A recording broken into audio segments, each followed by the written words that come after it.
आज हम बात कर रहे हैं जयप्रकाश पावर वेंचर्स लिमिटेड की। जेपी पावर के जून क्वार्टर के शेयर होल्डिंग पैटर्न हमारे सामने आ चुका है। आंकड़े बहुत ही ज़्यादा चौंकाने वाले। अगर आप यहाँ पे देखोगे तो एफआई ने इस बार दिल खोल के खरीदारी की है, जो ये बात का इशारा है कि यहाँ पे एक तरह से रिटेल इन्वेस्टर को फंसाया गया और बड़े फंड हाउस ने दबा के खरीदारी कर ली। यहाँ पे इंस्टीट्यूशनल इन्वेस्टर की होल्डिंग देखोगे तो भी आपके होश उड़ जाएंगे।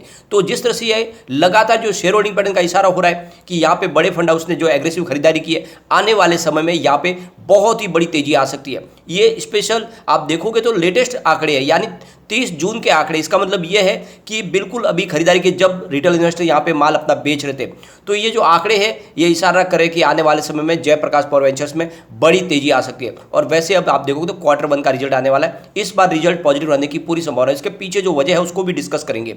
क्या इस समय हमें जयप्रकाश पावर वेंचर्स में निवेश कर लेना चाहिए? काफ़ी लोग हैं जो डरे हुए कि कहीं हमारी प्राइस बिल्कुल नीचे ना आ जाए, लेकिन जो ये आंकड़े हैं कुछ और इशारा करें। डिस्कस करेंगे शेयर होल्डिंग पैटर्न को और जानने की कोशिश करेंगे किसने यहाँ पे कितना निवेश किया है और क्या है फिलहाल जेपी पावर में क्या खरीदारी की सलाह बनती है, क्या आने वाले समय वाकई में छोटा पेनी स्टॉक एक बड़ा मल्टीबैगर बन सकता है। लेकिन फ्रेंड, उससे पहले अगर आप पहली बार हमारे चैनल पे आए तो चैनल को सब्सक्राइब कर दीजिए, एक बेल आइकॉन दबा दीजिए ताकि जब भी नया वीडियो बने पहला नोटिफिकेशन आपको मिले। वीडियो पसंद आए तो लाइक शेयर जरूर कीजिए। चलो फ्रेंड्स, वीडियो स्टार्ट करते हैं। मैं हूँ आपका दोस्त एसबी दवे और हमारे अपने चैनल ऑनलाइन कमाई में आपका बहुत बहुत स्वागत है। फ्राइडे की ट्रेडिंग की अगर बात करें तो स्टॉक 6.30 पर आज आप पे कोई भी अपडाउन देखने को नहीं मिला, यानी जो क्लोजिंग थी वो गुरुवार की क्लोजिंग पर ही क्लोजिंग रही है। अगर हम जेपी पावर की परफॉर्मेंस की बात करें तो 130 के ऊपर जाके आ चुका है ये 2007 में। उसके बाद में स्टॉक में लगातार गिरावट हुई और आप देखोगे कि 27 मार्च 2020 को जब कोरोना की पहली लहर आई और बाजार में गिरावट हुई, उस समय तो बिल्कुल गिरते हुए 50 पैसे पे आ गया, यानी बिल्कुल 1 रुपीज़ को भी तोड़ा, एकदम कौड़ियों के भाव में आ गया। लेकिन उसके बाद में जब फिर से बाजार में जो तेजी शुरू हुई तो यहाँ पे भी बहुत ही जबरदस्त खरीदारी शुरू हुई और लगातार ये वॉल्यूम के टॉप 5 शेयरों में इसका नंबर लगने लगा और तेजी से दौड़ते हुए लगभग 11 रुपीज़ के आसपास स्टॉक है। अभी फिलहाल ये 6 रुपीज़ के आसपास मिल रहा है, पर मुझे लग रहा है कि इस बार ये बिल्कुल नई हाई बनाएगा, क्योंकि ये जो शेयर होल्डिंग पैटर्न है ये ऐसे ही इशारा कर रहा है। अगर हम इसके वॉल्यूम को देखें तो बीएससी में 31,96,000 का वॉल्यूम और सामने 14,90,000 की डिलीवरी उठाएगी। डिलीवरी का परसेंटेज 46.62% है। अगर बात करें हम एनएससी की तो यहाँ पे 1,66,000 का वॉल्यूम और सामने 48,50,000 की डिलीवरी उठाएगी। डिलीवरी का परसेंटेज 48.18% है। अगर हम इसके वॉल्यूम को एनालिस करें तो पिछले एक महीने पहले इसका 5 करोड़ का वॉल्यूम होता, 1 वीक पहले भी 5 करोड़ का वॉल्यूम था, थर्सडे को भी 5 करोड़ का वॉल्यूम होता, फ्राइडे को भी 5 करोड़ का वॉल्यूम हुआ। आप देख सकते हो कि एक जैसे हुई वॉल्यूम में काम का जो रहा है। इसका मतलब है कि स्टॉक बहुत ज़्यादा स्टेबल है, यहाँ पे बिल्कुल उठापटक नहीं है। इसका मतलब जहाँ पे काफ़ी अच्छे लोग खरीदारी भी कर रहे हैं और चुपके से माल उठाया जा रहा है। रिटेल इन्वेस्टर को तो एक तरह से बहुत ज़्यादा एक डरा दिया जाता है कि पेनी स्टॉक में कुछ भी भविष्य नहीं है, लेकिन ये जो शेयर होल्डिंग पैटर्न है कुछ और ही इशारा कर रहा है। यहाँ पे अगर हम देखें तो जून का आंकड़े हमारे सामने आ चुके हैं। प्रमोटर की होल्डिंग 26.02% थी दिसंबर में, मार्च में 24% हुई और ये जो होल्डिंग कम हुई थी उसके पीछे वजह थी कि प्रमोटर ने अपने जो लैंडर्स हैं उनको कर्ज चुकाने के लिए अपने शेयर बेचे थे और उस पैसों से उन्होंने अपने पुराने डेट को कम किया, जो एक बहुत ही पॉजिटिव स्टेप उठाया गया था प्रमोटर की तरफ से। फिलहाल जून में अनचेंज है, वही की वही होल्डिंग है प्रमोटर की। यहाँ पे एक थोड़ी चिंताजनक बात है कि सारे के सारे लगभग शेयर इनके गिरवी है। देख सकते हैं कि आप 94.63% की होल्डिंग गिरवी रखी हुई है। अब यहाँ पे चलते हैं हम एफआई की तरफ से, तो 1.02% की होल्डिंग दिसंबर में थी, मार्च में वो बढ़ के 1.20% तक हो गई और इस बार तो आप आंकड़े देख के चौंक ही जाओगे, 2.83% की बम्पर होल्डिंग बढ़ी है। कहाँ पे? तो 1.20% की होल्डिंग थी वो लगभग 3% के आसपास पहुंच गई। तो आप देख सकते हो कि बहुत ही एग्रेसिव तरीके से यहाँ पे एफआई ने खरीदारी की है, जबकि आप देख रहे होंगे पिछले 3 महीने से 6 महीने से एफआई बाजार से लगातार बिकवाली करे थे, वो सारा पैसा यहाँ पे लगा रहे हैं। आप देख सकते हो कि ये स्टॉक आने वाले समय में बिल्कुल रॉकेट की गति से आगे जा सकता है। यहाँ पे अगर हम डीआई की बात करें तो 23.28% की होल्डिंग दिसंबर में थी, मार्च में 23.12 हुई, फिलहाल जून में अनचेंज है, वही होल्डिंग है। आप देख सकते हो कि जनरल पब्लिक की होल्डिंग 49.68% की होल्डिंग दिसंबर में थी और मार्च में वो 51.68% तक गई, लेकिन इस बार देखोगे तो आप जनरल पब्लिक की होल्डिंग घटी है और वो 50.05% पर आ गई है। अब यहाँ पे आप देख सकते हो कि एफआई ने अपनी होल्डिंग को बढ़ाया, साथ में जो संख्या है वो भी बड़ी है, यानी जो आप देख सकते हो पहले 56 एफआई थे उसकी जगह पे 86 हो गए।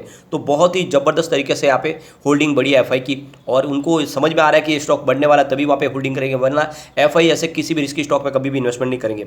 अब यहाँ पे फाइनेंशियल इंस्टीट्यूशन बैंकों ने 21.74% की होल्डिंग ली हुई है, उसमें सबसे जो बड़ी होल्डिंग है वो है आईसीआईसीआई बैंक की। अब यहाँ पे देख सकते हो कि 9.97% की होल्डिंग अकेले आईसीआईसीआई बैंक के पास है। सेंट्रल बैंक ऑफ इंडिया की बात करें तो 3.67% की होल्डिंग ली है।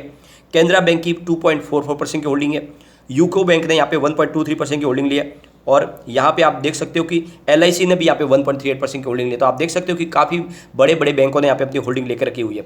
जयप्रकाश पावर वेंचर्स की बात करें तो ये कंपनी बहुत ही पुरानी है पावर सेक्टर में, और ये हाइड्रो इलेक्ट्रिक पावर प्लांट जो कंपनी रन करी है वो प्राइवेट सेक्टर की सबसे बड़ा प्लांट है।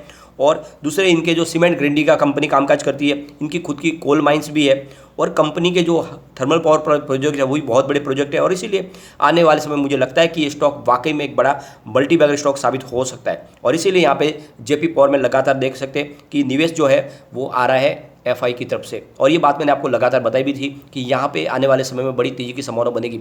ये जो शॉर्ट टर्म इन्वेस्टर के लिए तो मैंने मना किया कि ऐसे स्टॉक में आपको इन्वेस्टमेंट करना भी नहीं चाहिए, क्योंकि शॉर्ट टर्म में गिरावट होती है, बाजार की देख के रिएक्ट करते हैं स्टॉक। लेकिन लॉन्ग टर्म इन्वेस्टर के लिए ये एक तरह से जैकपॉट साबित होने वाला है। यहाँ पे गवर्नमेंट ने जो डिसीजन लिया वो भी इनके लिए एक जीवनदान साबित होने वाला है। सरकार ने RBI से कहा है कि सब बैंकों से आदेश दे कि वो जितने भी पावर सेक्टर की कंपनी है उनको रेस्क्यू करे, यानी एक तरह से उनके पास अगर पैसे नहीं है तो उनको फंड प्रोवाइड करे, उनको जल्द से जल्द लोन दे। साथ में अगर वो पुराना उनका बकाया है तो उनसे तकाजा न करे, लेने की कोशिश न करे। पावर सेक्टर की कंपनियों को इस समय बहुत ज़्यादा रेस्क्यू करने की जरूरत है। सरकार की तरफ से जो निर्णय लिया गया उसके हिसाब से जो भी अगर कंपनियां बैंक का जो कर्ज नहीं चुका पा रहे तो उनके ऊपर अभी फिलहाल कोई प्रेशर नहीं रहेगा। साथ में उनको अगर नया लोन लेना तो वो भी मिलेगा जल्द ही जल्द, उनके लिए स्पेशल फैसिलिटी दी जा रही है। तो आप देख सकते हो कि सरकार की तरफ से जिस तरह से राहत के द्वार खुले हुए, उसका फायदा इन पावर सेक्टर की कंपनियों को मिलने ही वाला है। यहाँ पे एक और बहुत बड़ी पॉजिटिव जो अपडेट निकल के आ रही है वो ये है कि जून महीने में 9 तारीख को all time high prime electricity consumption आप देख सकते हो कि करीब यहाँ पे 2,10,792 मेगावाट का इस्तेमाल हुआ है, यानी करीब 4,712 मिलियन यूनिट इलेक्ट्रिसिटी कंज्यूम हुआ है 9 जून को। तो आप देख सकते हो कि पिछले सारे रिकॉर्ड तोड़ते हुए नया रिकॉर्ड बनाए जून महीने में। तो इसका जो फायदा है वो मिलेगा इलेक्ट्रिसिटी कंपनियों को। जब जिस तरह से इलेक्ट्रिसिटी का कंजम्पशन होगा तो बिल बढ़ेगा, और जब बिल लोगों का बढ़ेगा तो उसका फायदा तो कंपनियों को होगा ही। तो आने वाले समय में ये जो फायदा है ये मिलेगा इन कंपनियों को। तो आप देख सकते हो कि जो रिजल्ट होगा वो भी बेहतरीन होगा इस बार पावर सेक्टर की कंपनियों के लिए, जिस तरह से लगातार इनका कंजम्पशन बढ़ रहा है। अगर हम इनके रिजल्ट को डिस्कस करें तो 2018 में कंपनी को 4,876 करोड़ रुपये का रेवेन्यू मिला था। 2019 में इनका रेवेन्यू घटकर 3,891 करोड़ रुपये तक पहुंचा, और आप देखोगे 2020 में इनका रेवेन्यू 3,283 करोड़ रुपये तक पहुंचा। लेकिन फिर से बढ़ोतरी शुरू हुई, यानी आप देख सकते हैं 2021 में इनका 3,301 करोड़ रुपये का रेवेन्यू हुआ, जो 2022 में बढ़कर 4,624 करोड़ रुपये तक बढ़ा। तो आप देख सकते हो कि लगातार रेवेन्यू में जो गिरावट थी वो फिर से बढ़ना शुरू हो गया। इस बार रेवेन्यू बढ़ता हुआ दिखाई दे सकता है। अब इनके प्रॉफिट लॉस की बात करें तो 2018 में 1,690 करोड़ रुपये का इनको लॉस हुआ था। 2019 में इनका लॉस 367 करोड़ रुपये का रहा, और 2020 में इनको बहुत भारी लॉस हुआ, यानी करीब 2,214 करोड़ रुपये का लॉस हुआ। 2021 में 215 करोड़ रुपये का प्रॉफिट हुआ, और 2022 में 107 करोड़ रुपये का प्रॉफिट हुआ। तो ये जो आंकड़े हैं ये इशारा कर रहे हैं कि कंपनी बड़े लॉस से धीरे धीरे प्रॉफिट पाने लगे। ये बात अलग है कि पिछली बार कंपनी को थोड़ा सा लॉस हुआ था, लेकिन ओवरऑल कंपनी की परफॉर्मेंस बहुत ही शानदार है, और लगातार पावर जनरेशन तो हो ही रहा है, तो इसका फायदा तो मिलने वाला है। और इसीलिए आज आप देख सकते हो कि FI ने यहाँ पे एग्रेसिव खरीदारी की है। साथ में बहुत बड़े बड़े फाइनेंशियल बैंकों ने भी यहाँ पे निवेश किया हुआ, LIC का भी इन्वेस्टमेंट है। तो बिल्कुल ये मौका है कि इन्वेस्टमेंट करें आप, इस समय निचले लेवल से खरीदारी करें। आने वाले समय में कम से कम अगर आपका नजरिया 1 से 2 साल का है तो ये स्टॉक मुझे लगता है आपको 100 का टारगेट दिखा सकता है। तो बिल्कुल यही मौका खरीदारी करें, लेकिन बहुत ज़्यादा रिस्की स्टॉक है, ये भी ध्यान रखें। पैनी स्टॉक है, इन्वेस्टमेंट डूबने की पूरी संभावना होती है, तो बहुत ही लिमिटेड मात्रा में निवेश करें। इतना ही निवेश करें कि डूब जाए तो गम ना हो। यहाँ पे एक चिंताजनक बात और है कि कम्युनिटी सेंटीमेंट अभी भी स्टॉक के साथ नहीं बना हुआ, यानी 33% बाई की कॉल है तो 67% सेल की कॉल है।